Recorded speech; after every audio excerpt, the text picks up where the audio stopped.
He ruled the largest empire the world had ever seen. He led armies through brutal wars on the northern frontier. He watched a plague sweep through his cities and take people he loved. He was betrayed by men he trusted.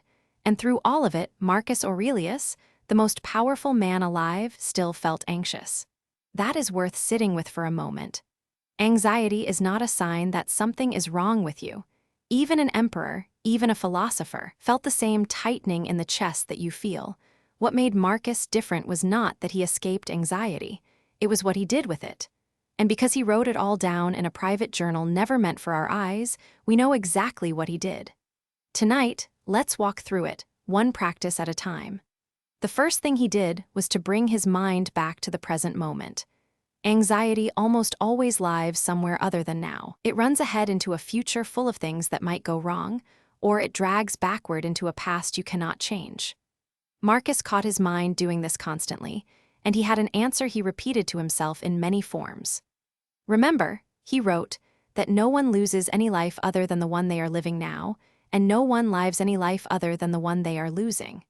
In other words, this present moment is the only thing any of us ever actually holds. The catastrophe you are imagining is not happening. It is a picture in your mind. When you feel the pull of anxiety, do what Marcus did: gently return to now. Feel your breath. Notice the room. Ask, in this actual moment, am I safe? Usually, right now, you are. The fear is about a moment that does not yet exist.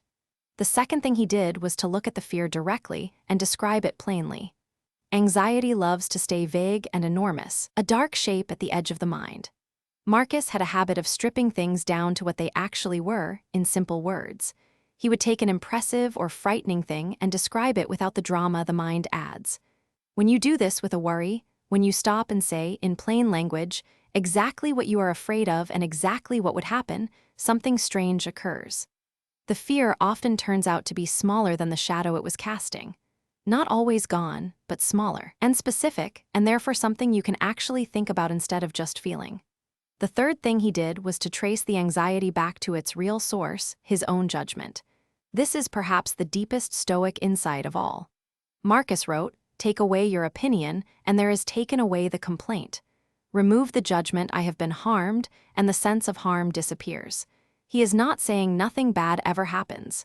He is saying that between the event and your suffering, there is always a judgment, an interpretation, and that judgment is yours. The event says, this thing happened. The anxiety adds, and it is unbearable and it means disaster and I cannot cope. Marcus learned to catch that second voice and question it. Is it true that this is unbearable, or is it simply frightening?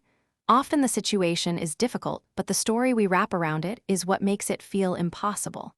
The fourth thing he did was to widen his view, to zoom out. When anxiety made the present feel like the center of the universe, Marcus deliberately pictured the vastness of time. He reminded himself how many people had lived before him, worried about their own urgent troubles, and were now long gone and at peace. He imagined looking down on human affairs from a great height, where the thing gripping him tonight became one small event among countless others. This is not meant to make your problems feel meaningless in a bleak way. It is meant to loosen their grip. Seen from above, most of what fills us with dread tonight will not matter in a year and will be entirely forgotten in 100. That perspective is not despair. It is relief. And the fifth thing he did was the most practical of all. He returned to the next right action in front of him. Anxiety demands that you solve everything at once, this instant, in your head, which is impossible, and so the mind just spins. Marcus answered this by narrowing his focus to the single next thing that was actually his to do. Not the whole war, not the whole empire, just the next honorable action, done well. He wrote constantly about doing what was in front of him with full attention and letting the rest be. There is enormous calm in this, because action is the natural enemy of anxious spinning. You cannot think your way out of anxiety, but you can very often act your way out, one small, concrete step at a time. So notice what Marcus did not do. He did not wait to feel confident before acting. He did not pretend the fear was not there. He did not lie awake trying to guarantee that nothing would go wrong because he knew that guarantee does not exist for anyone. Instead, he came back to the present. He named the fear. He questioned the judgment underneath it. He widened his view, and he took the next small step.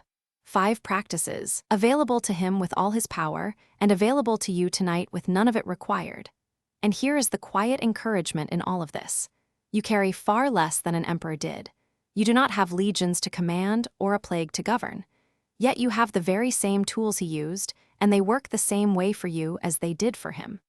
The next time anxiety tightens in your chest, you do not have to fight it or fear it. You can simply do what Marcus Aurelius did. Come back to now, name the fear in plain words. Question the story you have wrapped around it, zoom out to see how small it will one day seem, and then take one honest step forward. If this steadied you even a little, stay with me for the next reflection. Breathe slowly, let the tightness ease, and remember that a calm mind is not one that never feels afraid. It is one that has learned, gently and with practice, how to come home to the present.